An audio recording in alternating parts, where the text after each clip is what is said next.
Welcome to the Match Group fourth quarter 2025 earnings conference call.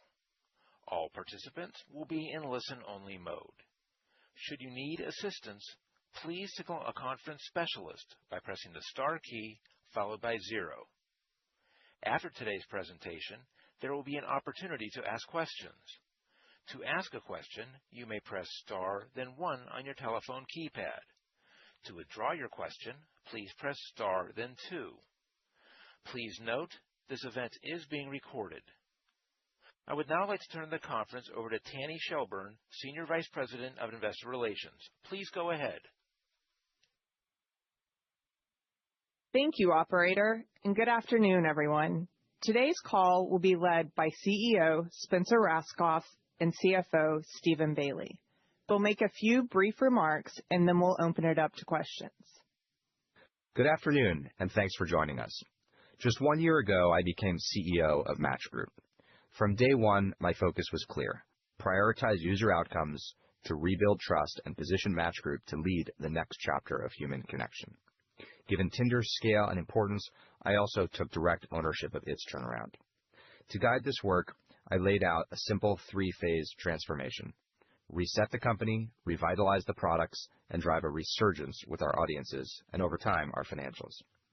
We completed the reset phase by putting user outcomes at the center of everything we do, rationalizing costs, and shifting from a siloed organization to a more collaborative 1MG approach. With that foundation in place, we are now firmly in the revitalize phase, focused on delivering clear value to users and building experiences that lead to real human connection. We have compelling 2026 product roadmaps across the company, and at Tinder, I'm confident that by the end of this year, the product will feel meaningfully different. Before focusing on Tinder, I first want to highlight our financial performance in 2025 and our expectations for 2026, which Steve will then cover in more detail.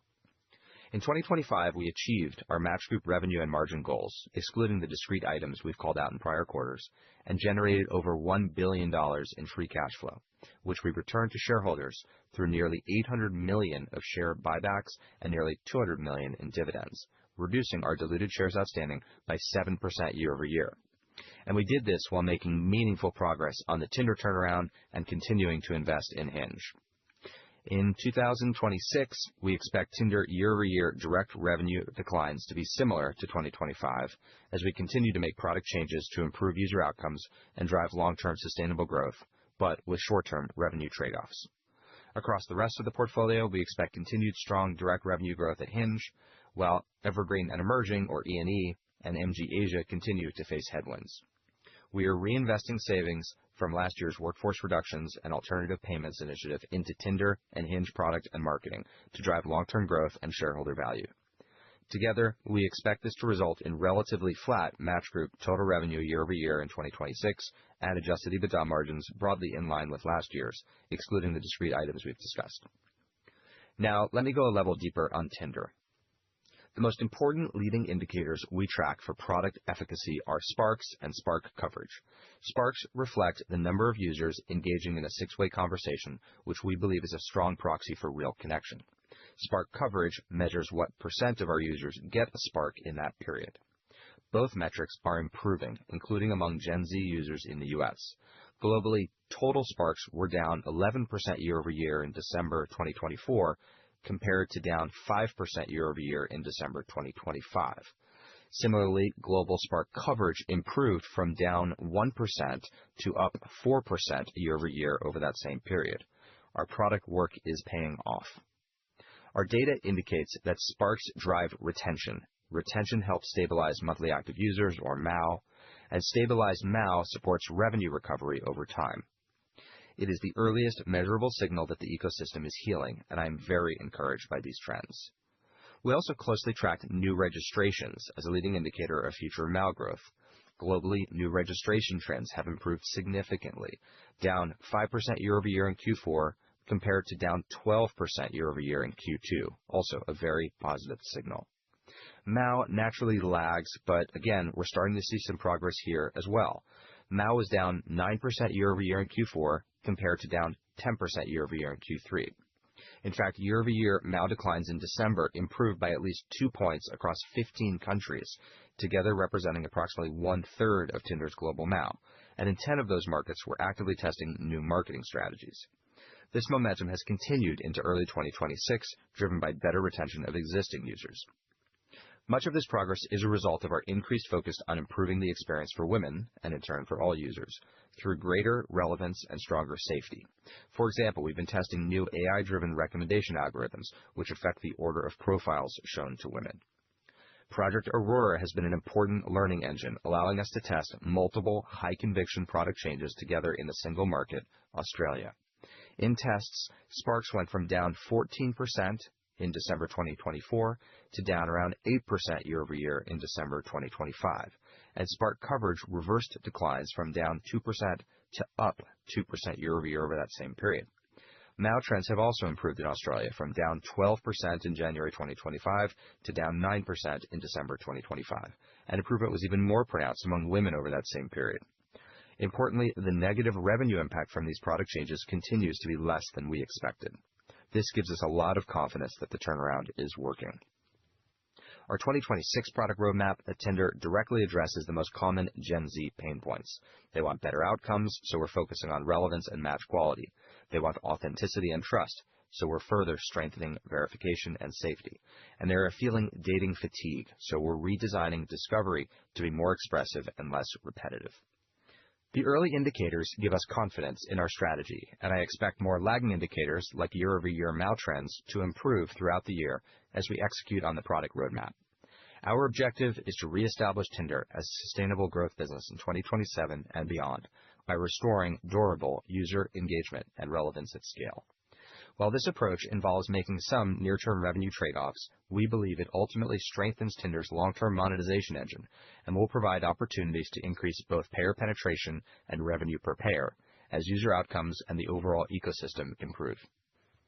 On March 12th, Tinder will host our first ever product event in Los Angeles to showcase upcoming feature updates, AI-driven innovations, and a deeper look into our roadmap. The event will be webcast and available via our investor relations website.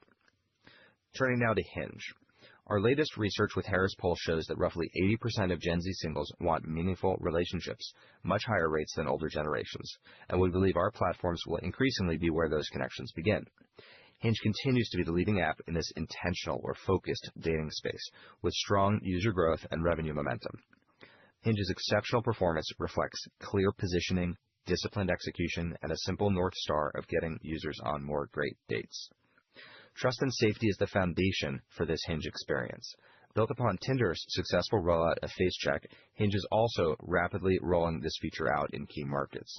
By the end of Q1, we expect Tinder to launch FaceCheck globally in the majority of markets, and Hinge to have rolled out in some of its major markets. On Tinder, FaceCheck has led to a more than 50% reduction in interactions with bad actors in markets where it's been rolled out, with only a minimal impact on revenue, and we expect it to meaningfully improve Hinge's user experience as well. In Q1, Hinge is also testing features that help users get out on great dates faster, including Direct to Date, which clarifies intent to accelerate IRL or in real life plans, and a redesigned onboarding experience to build confidence in profile creation. Hinge will also roll out an AI-driven feature, Convo Starters, to more countries following its successful rollout in the US in December. Hinge is poised to stay at the forefront of product innovation in the category, and it continues to show broad appeal not only in the US but also across every international market it has entered. Hinge officially entered its first non-English speaking market in Q2 of 2022, supported by already strong organic traction. Since then, Hinge has actively marketed in 12 European countries, its European expansion markets, where it is the top downloaded app as of December 2025. In these markets, Hinge ended 2025 with over 3.3 million monthly active users, up from only 200,000 at launch. User growth continues to scale rapidly, with MAU growing nearly 50% year-over-year in 2025.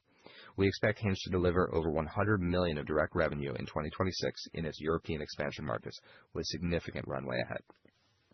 In the second half of 2025, Hinge successfully launched in both Mexico and Brazil, where very early results have far outpaced our expectations.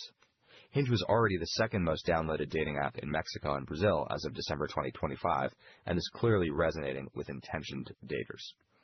Building on this momentum, Hinge plans to expand to 3 additional Latin American markets in 2026, Argentina, Chile, and Peru, and into its first APAC market, India. Hinge has already built a meaningful organic presence in India with over 1 million monthly active users in 2025, growing 40% year-over-year without marketing spend. Overall, Hinge is on track with the targets we've shared previously and demonstrates how a strong focus on product market fit and user outcomes can drive durable growth and long-term shareholder value. Taken together, the work at Tinder and Hinge gives us greater clarity on how the portfolio fits together and how we can unlock new value with focus and investment. Our robust multi-brand portfolio provides scale, rich data from multiple apps in a multi-app usage category, and the ability to serve different user intents while preserving strong and distinct brand identities. We've introduced a simple internal framework to articulate how we position our brands based on how they solve users' needs. At one end of the portfolio is fun, where Tinder leads with social, low-pressure connection. At another is focus, where Hinge leads with intention and depth. And across familiarity, our affinity brands serve communities with shared intent and purpose. Some of our apps sit at the intersection of these user needs. For example, The League, our app for intentional dating among highly ambitious people, sits at the intersection of focus and familiarity. This rubric shows how we think about future growth, including M&A and incubations. It helps us identify white and gray space where unmet user needs exist and where we can build or acquire products that meaningfully expand how people connect. Let me close with this. At the core of our vision for Match Group is a simple truth. Humans need humans. In a world facing a growing loneliness and mental health crisis, we believe Match Group is uniquely positioned to make a positive impact by helping people form real connections. We believe Match Group plays a fundamentally different role in people's lives than most digital platforms. Our goal is clear. Help users get off their phones and into the real world, where meaningful relationships actually form. Long-term value creation depends on delivering successful outcomes for our users. People will only use our products if they work. We believe AI is a core enabler of how we improve relevance and matching, strengthen trust and safety at scale, and increase the speed at which we learn and iterate.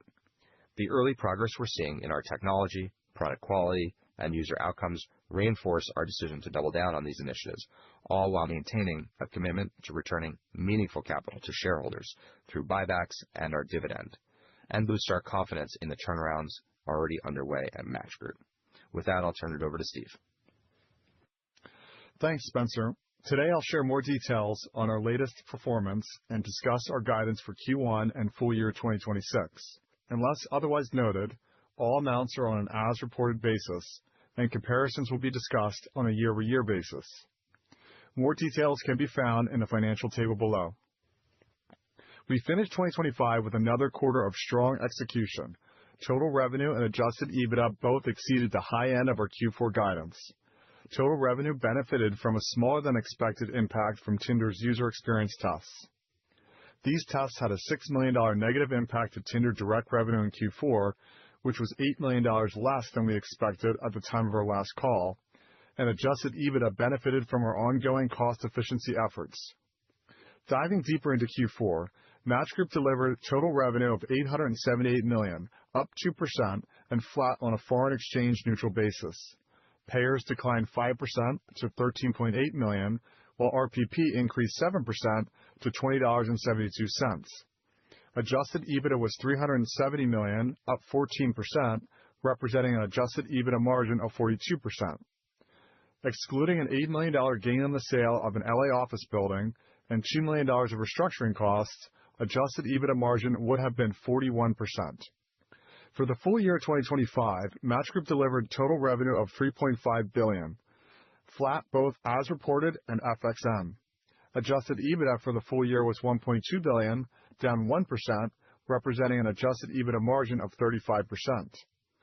Excluding the legal settlements, restructuring costs, and the sale of an LA office building, each of which we've discussed in prior quarters, adjusted EBITDA margin would have been 38%, which meaningfully exceeded our 36.5% margin target provided at the beginning of 2025, primarily due to our restructuring efforts and alternative payment initiative.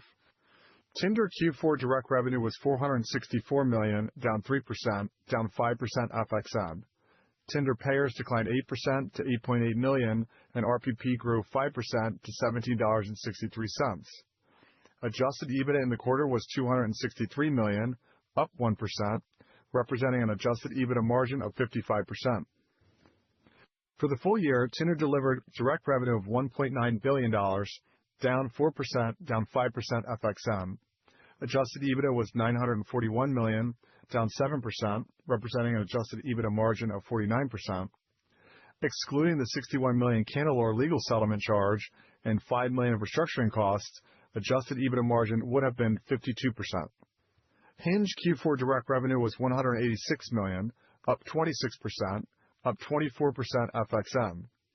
Payers were up 17% to 1.9 million, and RPP grew 8% to $32.96.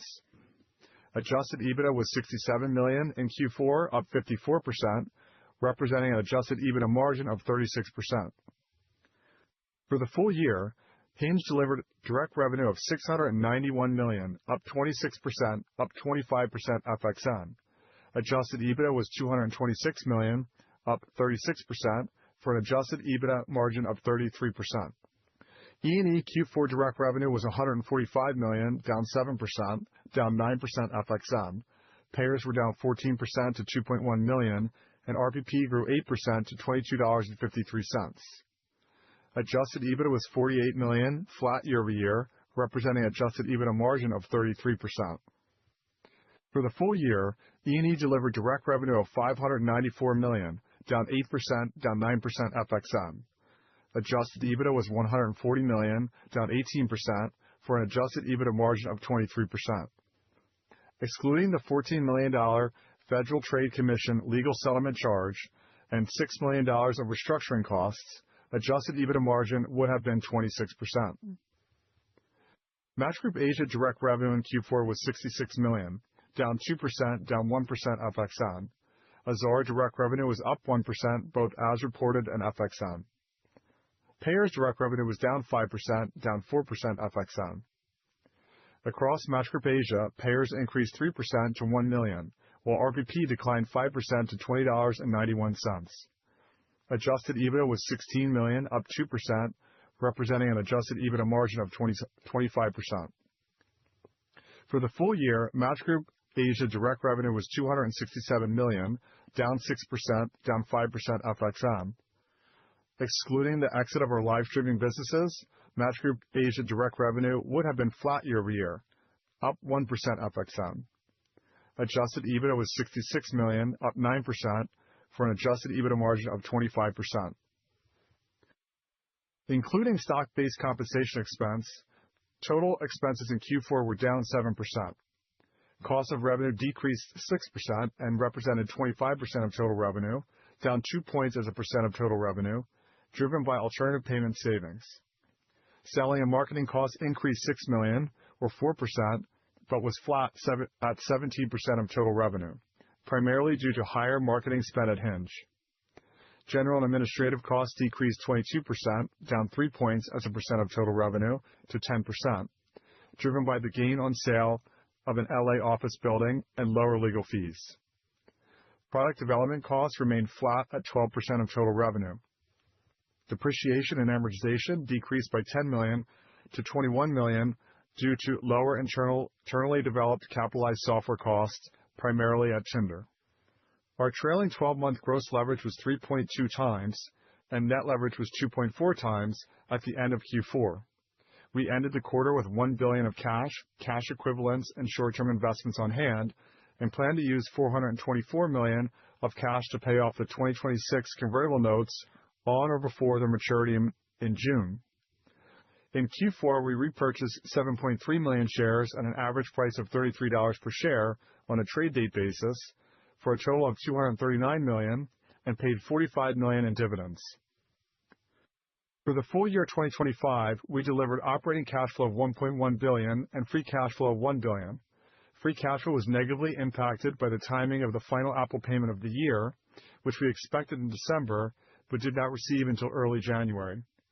For the full year 2025, we repurchased 24.7 million shares at an average price of $32 per share on a trade date basis, for a total of $789 million, paid $186 million in dividends, and deployed $129 million of cash towards net share settlement of employee equity awards to reduce share dilution, equating to 108% of free cash flow in total. As of January 31st, 2026, we've reduced diluted shares outstanding by 7% year-over-year, a meaningful accomplishment. Our board of directors declared a cash dividend of 20 cents per share, representing a 5% increase from our prior quarterly dividend. The dividend is payable on April 21st, 2026, to shareholders of record as of April 7, 2026. The increased dividend reflects our commitment to providing shareholders with a predictable and consistent form of capital return. The dividend is expected to be paid on a quarterly basis going forward, subject to approval by our board of directors. Now for guidance. We expect Q1 total revenue for Match Group of $850 million to $860 million, up 2% to 3% year-over-year. This range assumes a 3.5-point tailwind from FX. FXN, we expect total revenue to be down 1% to flat. We expect Match Group adjusted EBITDA of $315 million to $320 million, representing a 15% year-over-year increase, and an adjusted EBITDA margin of 37% at the midpoints of the ranges. Q1 total revenue guidance assumes a $6 million negative impact to Tinder direct revenue from user experience tests. For the full year 2026, we expect Match Group to deliver total revenue of $3.41 to $3.535 billion, approximately flat year-over-year at the midpoint of the range.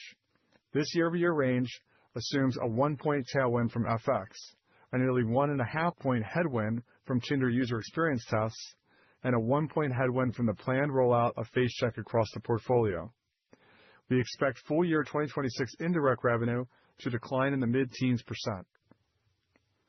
We expect total Match Group adjusted EBITDA of $1.28 to $1.325 billion, and adjusted EBITDA margin of 37.5% at the midpoint of the ranges, as we reinvest savings into Tinder and Hinge to drive the revitalization phase of our transformation. Our guidance assumes approximately $110 million of adjusted EBITDA savings in 2026 from alternative payments based on current App Store policies. The App Store fees we pay could change based on evolving litigation and regulatory changes both in the U.S. and in other jurisdictions, including the Epic Games vs. Apple case, which was recently sent back to the lower court. We continue to monitor these events closely and will determine the appropriate course of action if and when there are future changes to App Store policies. At Tinder, we expect direct revenue to decline at approximately the same rate as 2025. Our guidance assumes a 3-point headwind from user experience tests and a 1-point headwind from the full rollout of Face Check.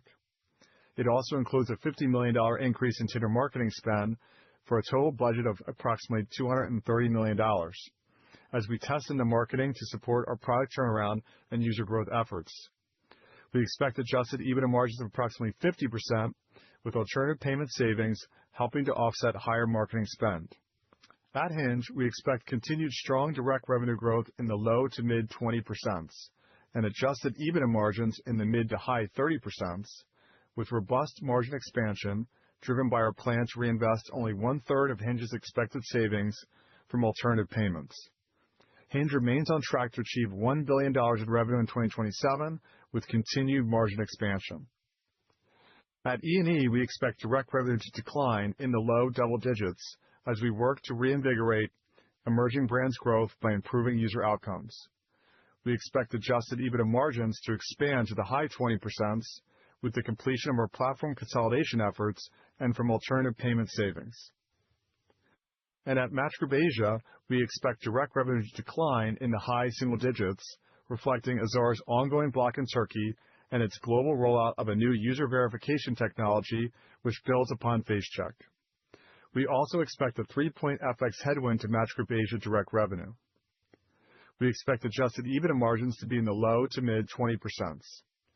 We expect free cash flow of $1.085 billion to $1.135 billion in 2026, an 8% year-over-year increase and representing 85% free cash flow conversion at the midpoint, due in part to the Apple payment we originally expected in December but received in January. We expect SBC expense of $250 to $260 million and capital expenditures of $55 to $65 million. Our effective tax rate is expected to be approximately 19%. Our capital allocation strategy remains unchanged, prioritizing organic investment in our business, capital return to shareholders through buybacks and the dividend, and selective M&A.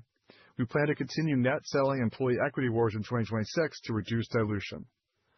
We expect to use 100% of free cash flow for buybacks, dividends, and net selling employee equity awards over time. However, the percent of free cash flow used in any particular quarter or calendar year could vary due to a number of factors, including market conditions. While execution in our existing businesses remains our top priority, we may use free cash flow for selective M&A, evaluated on a case-by-case basis. We will continue to target net leverage of 2 to 3 times. Taking a step back, we've reduced our diluted shares outstanding by 7% over the last year, and our plan calls for a similar reduction in 2026.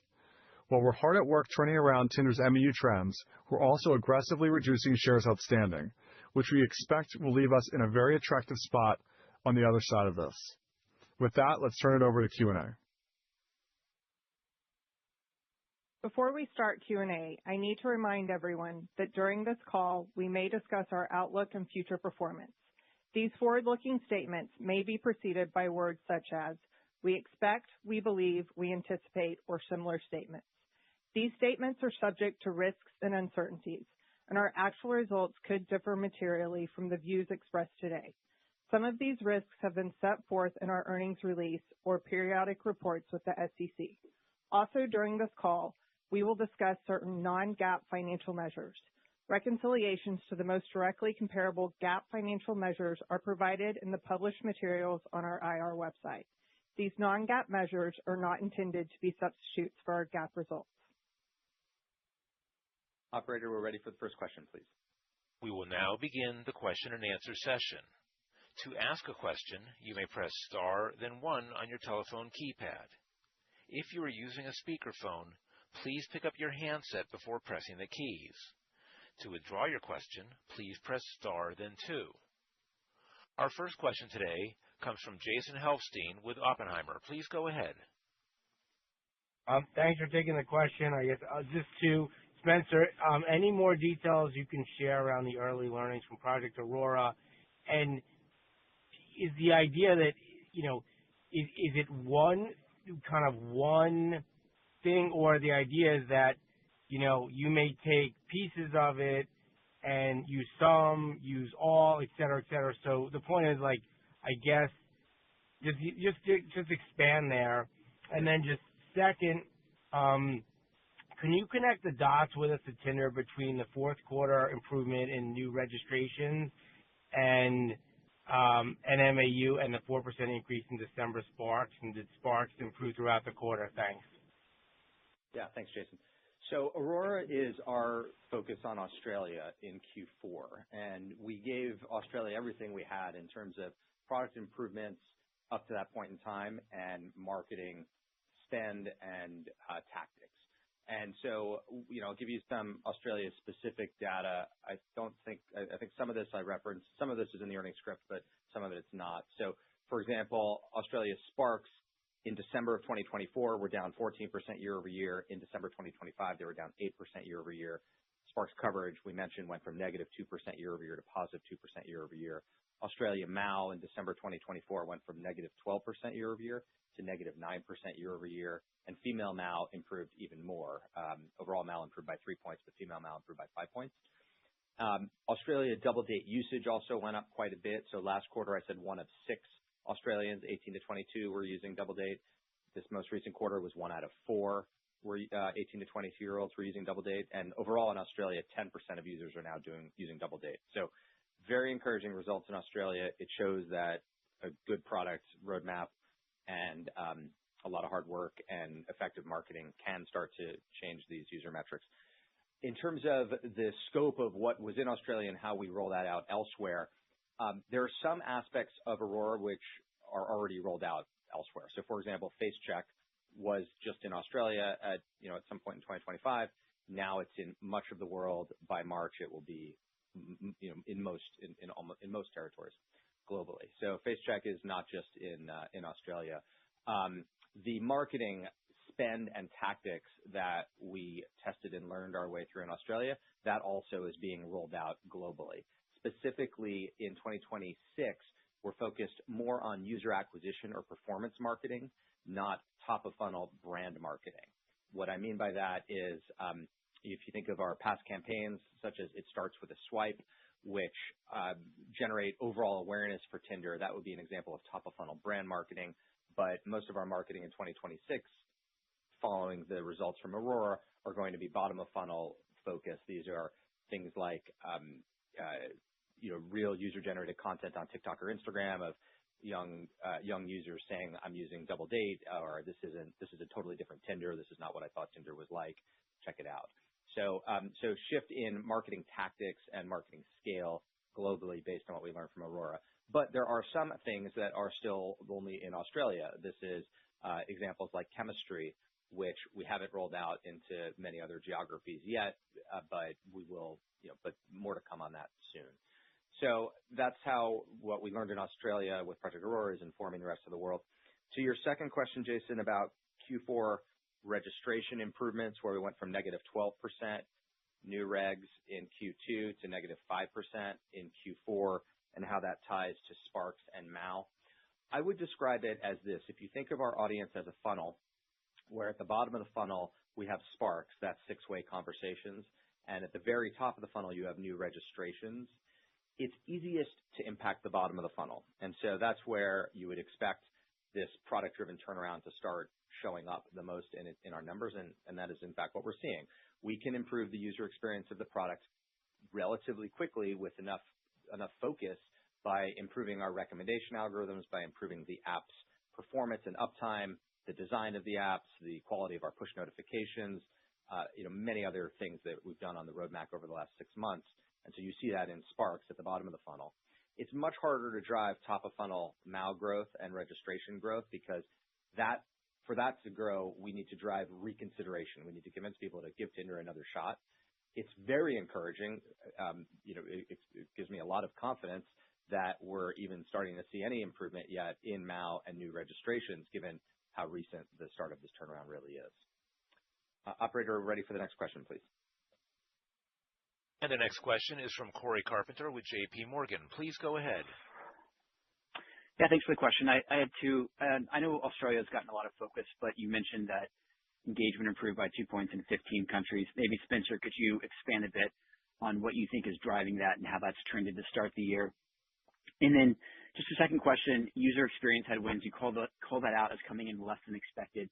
If you could just give some color on maybe in particular, where are you seeing less of a headwind than you had anticipated? Thank you. Yeah, absolutely. So I'll give you some data here. For example, I think I said in the prepared remarks that countries representing 1/3 of our MAU have improved by 2 or more points. And, we said it's over around 15 countries. So for example, Korea went from, in December of 2024, South Korea MAU was down by 8% year over year. And in December 2025, South Korea MAU was up 2% year over year. In December 2024, Japan MAU was down 12%, and in December 2025, it was down 6%. And as I've already said, Australia went from down 12% to down 9% from December 2024 to December 2025. So really nice swings in MAU in some key countries. It's hard to put a single finger on what is driving these numbers, because we've made so many encouraging product changes. But if I had to put a finer point on it, I'd say it is improvements to our recommendation algorithm. Number 2, it's Double Date. Number 3, it's FaceCheck, improving authenticity. And number 4, it's marketing. So those, I think, are the 4 biggest drivers of those MAU improvements in those countries I mentioned. And then to think about the revenue, the revenue trade-offs, I'll give you a couple quick examples to try to understand how this happens. One we've already talked about, which is FaceCheck. When we first launched FaceCheck in Canada, we saw immediate improvements in trust and safety, but it was a 10% revenue hit. Through a lot of hard work and iteration, we got that down to a 2 to 3% revenue hit, and we started rolling it out into other countries. But we kept at it And now it's about a 1% revenue headwind, but a 50% reduction in your interactions with fake accounts or bad actors. So well worth it for just a 1% revenue shortfall. But from negative 10% hit to negative 1% revenue hit over a couple months of iteration. I'll give you another quick example. We have a new, we're testing some work on the week 0 experience for new users. And if we show new users a couple of free user accounts who like them every time they open the app, we've seen a 9% improvement in Spark coverage for Gen Z users, but it impacts revenue an unacceptably large amount. And so now, just as with the face check example, now we iterate. Now we see how we can mitigate that and how we can reduce it. And when we get it to a reasonable revenue hit, or perhaps if we get it to revenue neutral, then we'll roll out an initiative like that, which will really improve user outcomes for Gen Z at some small or tolerable revenue impact. What we saw in Q4, and I think Steve mentioned this in his remarks, is we continue to underspend our revenue give back budget. I think in Q4 it was we spent $9 million out of 15. Expecting 14, and it came in much less than that, around 6. Okay. And what we've bracketed for 2026 is $60 million, and we intend to spend that. That's not a sandbag. That's a real number. But what we have found is that we are very good at iterating, as in the face check example, to mitigate revenue impact and still retain the user benefits from these types of initiatives. Operator, next question, please. The next question is from Shweta Khajuria with Wolfe Research. Please go ahead. Okay, thanks for taking my questions. Let me try 2, please. On the improvements that you are talking to right now, Spencer, in the letter and in your prepared remarks, you mentioned that you saw material improvement in experiences for women, which is one of the drivers through greater relevance and safety. So could you please talk to how you're measuring relevance for women? Like, any quantifiable data points that suggest that drove relevance? And then second is when we think about the relationship to payers eventually, how much of a lag do you think there will be? So we start seeing new registrations, Sparks and Sparks coverage, MAUs, and then eventually payers. How should we think about that timeline? Thanks a lot. Sure. Thanks, Shweta. We look at retention and Spark coverage and user satisfaction by all types of breakdowns, by age, by demo, by gender, by sexual orientation, and many other factors. So I don't have at my fingertips here specific data on female retention, for example, or improvements from it. I'm trying to sort of rack my brain here to think about how I can be responsive to your question. I guess I'll talk about Double Date for a moment, which has been such an important feature to change perception of what Tinder is, and articulating that Tinder is for fun, low pressure ways to meet new people with friends. And this is a product that really appeals to female Gen Z users. It's only been out for a couple months in the U.S., but already 48% of Gen Z women in the U.S. cite Double Date as a unique reason to use Tinder.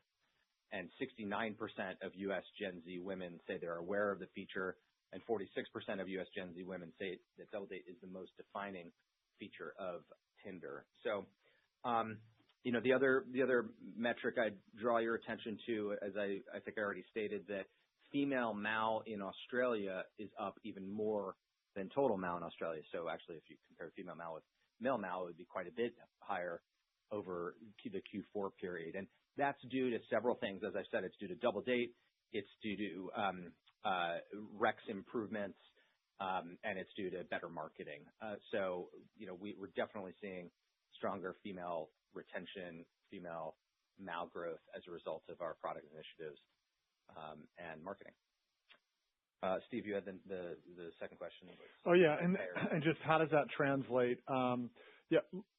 Look, the expectation for improving MAU trends over 2026, we do believe will also lead to improving payer trends. So we expect those to improve throughout the year, and I actually expect them to be a point or two better in Q1 than they were in Q4.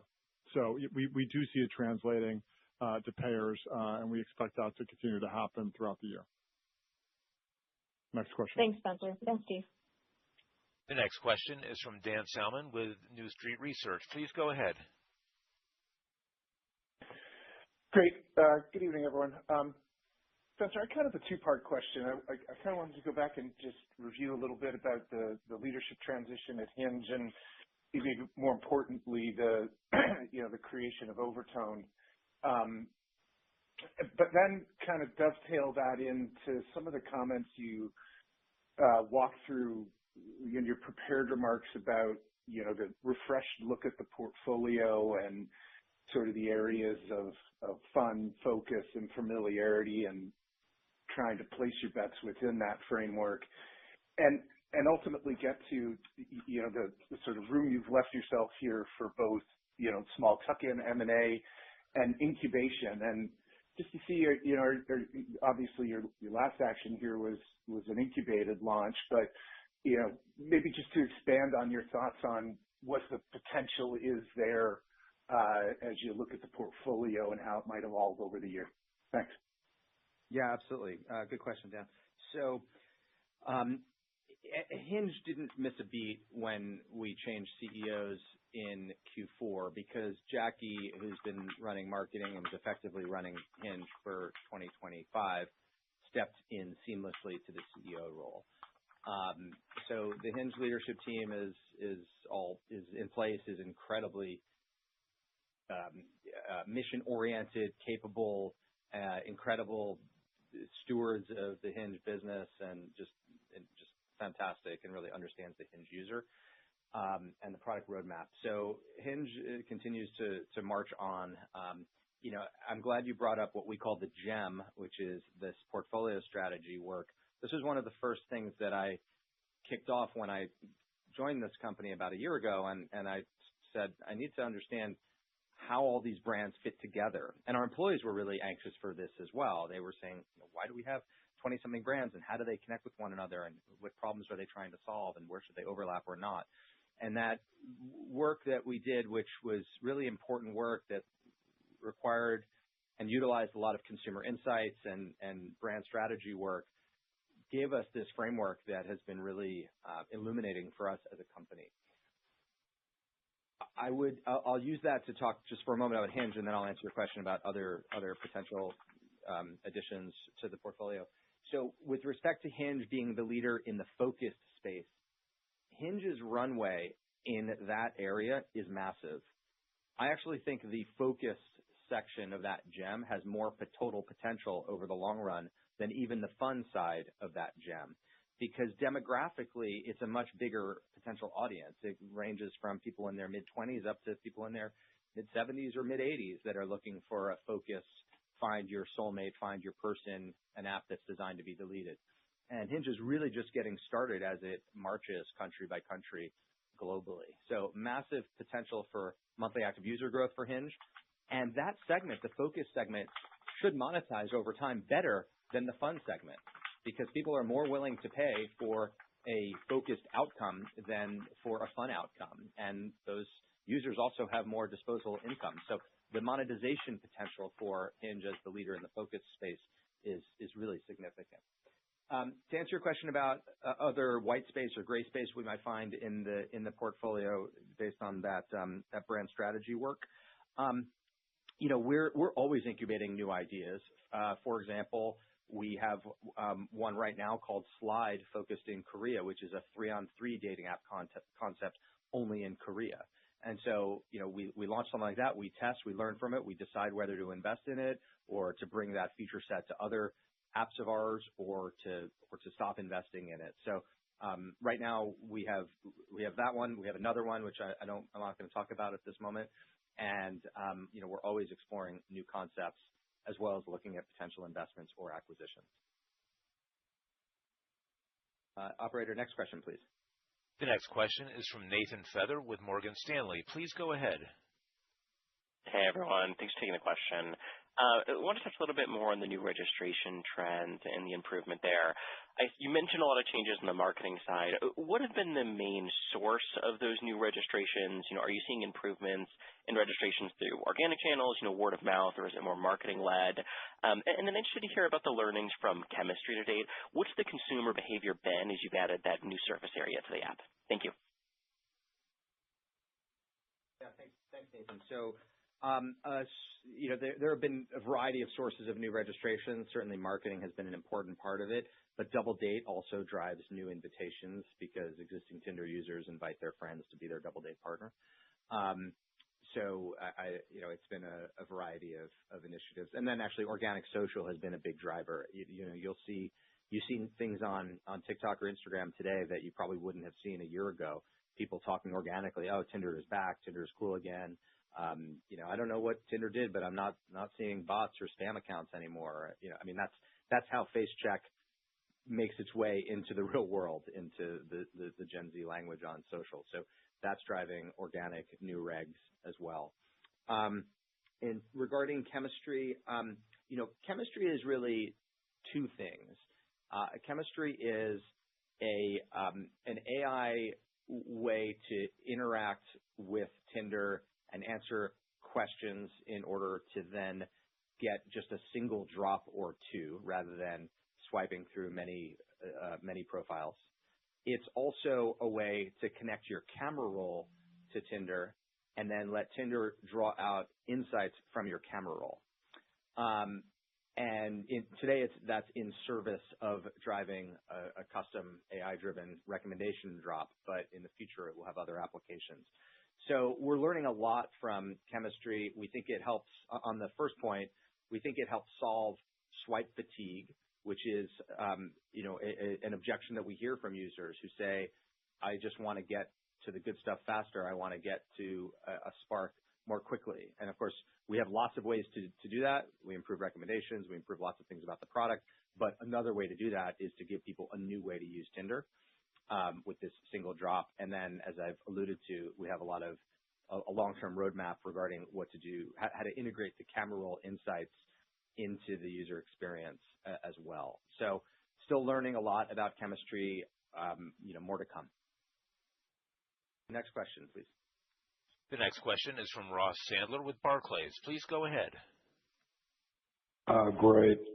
I thought I'd bring Steven into the Q&A here a little bit. So I guess high-level puts and takes on the 26 guide. If there's something that could surprise to the upside, what do you think that might be? And is this 50% Tinder EBITDA margin the new kind of right way to think about the longer term, or should we head back north once the revenue starts to grow again? Thanks a lot. Yeah, happy to take this question. Here's the way I would think about the guidance. It's a little bit low. It's flat revenue in 2026, which is a little bit lower than what we had guided to about a year ago. The reasons for that are really three reasons. One, some softness at E&E in Asia. If you look at kind of what we were expecting those businesses to do in 26 versus a year ago to what we're expecting today, that's actually about a 3-point headwind to total Match Group year-over-year revenue growth. So that's a pretty big factor. And then the other two is, one, the Tinder user testing, which Spencer mentioned. That's about 1.5 points headwind, and that's $60 million budget to continue to test. Obviously, that's one where there could be upside if we continue to see what we've seen over the last couple of quarters, where the impact to near-term revenue is less than we expect. That could drive some upside, but we think it's prudent to keep that budget in place and allow the product teams to continue to test. And then there's another point headwind from the global rollout of Face Check more broadly across the portfolio. That's a point headwind that we think is well worth taking, like Spencer mentioned. And then there's a point of FX benefit that we're getting this year. So if you add all those up, that's 4.5 points of revenue headwind. And it kind of explains how we get from the mid-single digits growth that we were sort of shooting for a year ago to the flat growth we're at today. But we think are all necessary investments to improve the long-term prospects of the business. If you go, let me just take a minute to go through each of the BUs real quickly and hit the highlights. I think Hinge, continues to do phenomenally well. Revenue is right on track with our expectations. Margins are ahead of where we expected. Tinder, we said it's going to be down about the same as it was last year, so we call it 4 points. That's really the user test budget of $60 million I mentioned and the rollout of Face Check. Combined, that's a 4-point headwind. So plus or minus a point of FX, that kind of gets you from the flat we were expecting a year ago to the 4 points we're down today. But again, I think well worth, worthy trade-offs to make. We talked about the payers. The one other thing I'll mention again is, the composition of the revenue at Tinder. We're expecting to, achieve this minus 4% decline through improving payer trends on flat RPP, which is a little bit different than what we've seen the last couple of years and sets us up pretty well for improved revenue growth in 27. And then on E&E in Asia, that underperformance is really slowing growth within the affinity brands, particularly at E&E and Azar within the Match Group Asia BU. Spencer, do you want to touch on those two? I'll take this quickly, and then you can hit the margin impact or the quarterly piece.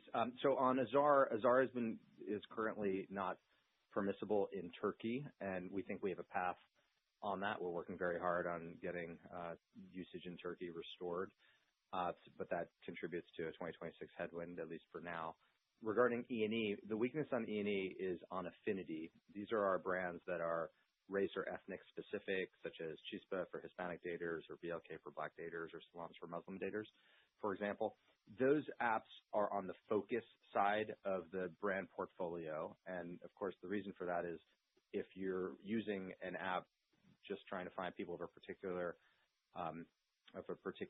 ethnicity or race, you're probably in that focused zone where you're looking for your spouse or your soulmate. And so what we saw there was audience headwinds starting about a year ago on the affinity apps. And rather than just focus on monetization and sort of accept that audience decline, we decided to get ahead of it and regain product market fit. So what we're doing on affinity is we're moving from the swipe model to the vertical profile model, which we think makes a lot of sense for this user type. That has a revenue hit as we make that shift, but we think it's the right thing to do to improve product market fit. Steve, you want to finish the question on guidance? Yeah, let me just give a little bit more detail on a few other things to keep in mind. One is on the cadence of revenue. We expect to be flat to down about a point in Q1 on an FX neutral basis. That's what we guided to. And we expect to be down about a point FX neutral for the full year if you take the flat guide and the 1 point tailwind from FX we mentioned. And so that should be pretty stable revenue trends each quarter of this year.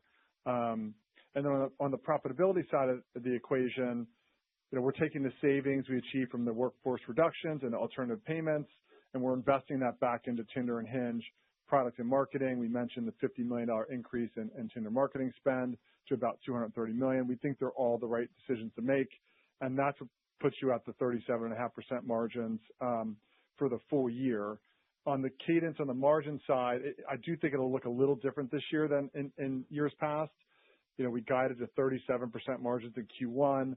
I'm expecting similar margins in Q2 and Q3, and then increase in margins in Q4 as we spend down on marketing as we typically do for the 37.5% for the full year. So that hopefully gives you some better insight into the guide. On the Tinder margin question, more long term, I'm not going to guide. I don't think we want to guide to Tinder where Tinder margins will go. I will tell you, we do not see these user givebacks as a structural change to the profitability of Tinder. We see them as necessary to improve user growth and the ecosystem. And, once we can do that, I think there'll be plenty of opportunity to improve monetization at Tinder and get back to revenue growth in 2027 and beyond. One data point on that, just looking at Australia of what happened in Q4. When we look at revenue per MAU in Australia as we've started improving MAU there, the revenue per MAU is basically flat. So we, to Steve's point, we're not expecting a structural change to the profitability of Tinder. We still think Tinder will have category leading and frankly, internet leading margin structure. But we are making these targeted user givebacks in order to improve MAU and especially certain types of MAU that help improve the whole app ecosystem's health. Next question, please. The next question is from Benjamin Black with Deutsche Bank. Please go ahead. Great. Thank you for taking the question. Spencer, can you talk about balancing the need to sort of maintain the cadence of buybacks and the dividend versus perhaps being more aggressive on the product and prioritizing user outcomes, which ultimately may create or have been creating some near-term revenue EBITDA dislocation? Do you see the potential to maybe sacrifice more on the top line to accelerate the momentum in user outcomes as we sort of look ahead to the next year or two? And then just one quickly on Project Prism, maybe dig into the early learnings and how is that shaping your marketing strategy going forward? Yeah, thank you. So, turnarounds are hard, and being the CEO of a turnaround is hard, but I'm blessed to be turning around a company that is immensely profitable. So with our enormous profits, we're doing 5 things at the same time. Number one, we're improving or increasing Tinder's marketing budget from 180 to 230 million. Number two, we're giving users more value from Tinder by having this user give back budget of 60 million this year. Number three, we're fully investing in Hinge, both on marketing and headcount, so that Hinge can achieve its full potential.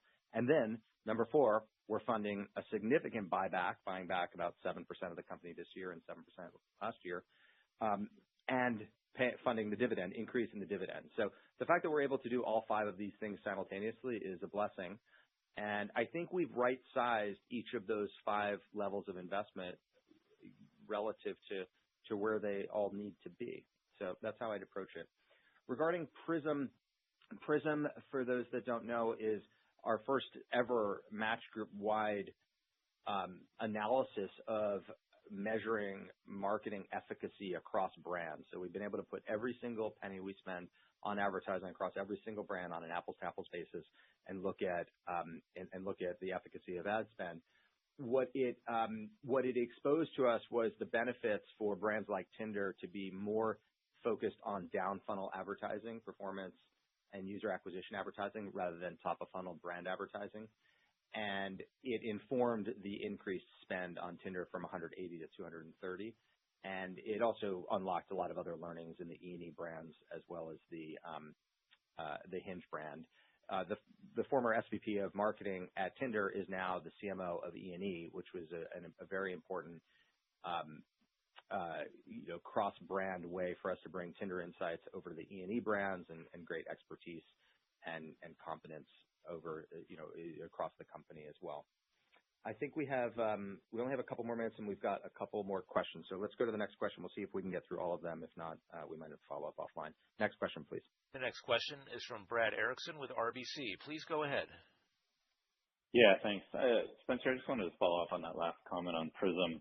Bottom of funnel for this space hasn't been that sort of common. And so obviously you guys are going to get a pretty good feedback loop, right, going here in 26. Is there, I guess, the question is like, why was 50 million the right number? And if you see more success, might you ramp it up or, call an audible mid-year? How should we think about that? Yeah, good question. I mean, we're following the same guidance philosophy that I had at Zillow, which is we always go 1 quarter out on guidance, and then in February earnings, we also do a full year. We make the marketing decisions constantly real time. I mean, I do the Tinder marketing team is sitting down with me every 3 days to go through all of the data that we're seeing globally real time. So, what we're putting out today is what we think are the most likely scenarios for the full year. But if the ROI is not there, we'll pull back. And if the ROI is great, we'll evaluate other potential changes. But for now, this is what we think is the most likely scenario for the year. But we're watching it real time constantly.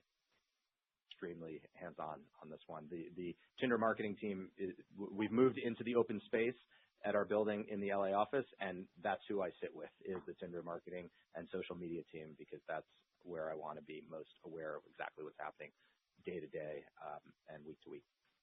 Operator, perhaps time for one, maybe two more questions. Next question, please. The next question is from John Blackledge with TD Cowen. Please go ahead. Hey, guys. Thanks for the question. It's Logan Wally on for John. So it was good to see the Hinge rollout go well in Mexico and Brazil. Could you talk about what the timeline to monetization looks like for Hinge when it launches in new markets at this point? Like how long before the app kind of reaches critical scale, and then after that, how long is it before you begin to focus on monetization?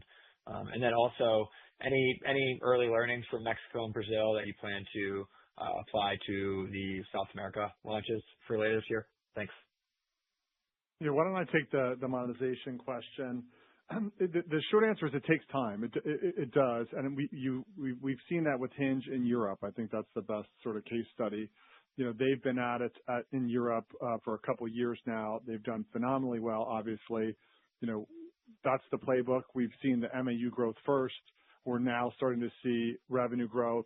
It's still going to only be about $100 million of revenue in 2026 from those countries, which is a pretty small piece of the total. And if you compare that to, what Tinder's doing in that region, for example, it's still far below where Tinder's at. And so it takes time to build that liquidity, to make sure the product's working, at full scale. And then what we see is a couple things. One, you can optimize monetization for that region. And two, you get a natural increase in payer penetration and RPP just as the liquidity builds. And so I'd expect to see the same thing in Latin America, but I would not expect Latin America to be a major contributor to revenue in 2026 for Hinge, or probably even in 2027 either. Spencer, do you want to Yeah, I have one thing to add, which is the way Hinge is rolling out new markets today is different than the way it did it in the past. Today, we are operating under a 1MG philosophy, so everything is much more coordinated between Hinge and Tinder and E&E. In fact, we have a single unified go-to-market motion in Asia and a high degree of collaboration and coordination everywhere else in the world. So that's a significant improvement as compared in the past. I think, unfortunately, we have to leave it at that. I just want to kind of give a high level. You take a big step back from all of this. We're doing three things at the same time. The first thing we're doing is a product-led turnaround at Tinder, which is underway, progressing well, off to a great start. We shared a lot of encouraging data today. The second thing we're doing is fully funding Hinge's rollout and ramp and helping Hinge achieve its full potential. But the third thing that we're doing is we are reducing our share count meaningfully. So by buying back 7% of the company last year, by increasing the dividend and buying back another 7% this year, we are creating an environment where free cash flow per share will compound. And on the other side of Hinge's expansion and Tinder's product-led turnaround, we think there'll be this kind of coiled spring as we combine these three things together. So we're confident in the business. We're confident in the status of the turnaround and Hinge's global expansion, and we think investors will increasingly take notice as we put more points on the board as 2026 rolls on. Thanks very much for joining. Those of you that are going to join the March 12th event in LA or on webcast, we will tell you more about Tinder product then. And until then, it was great speaking with everyone. Bye-bye. The conference is now concluded. Thank you for attending today's presentation. You may now disconnect.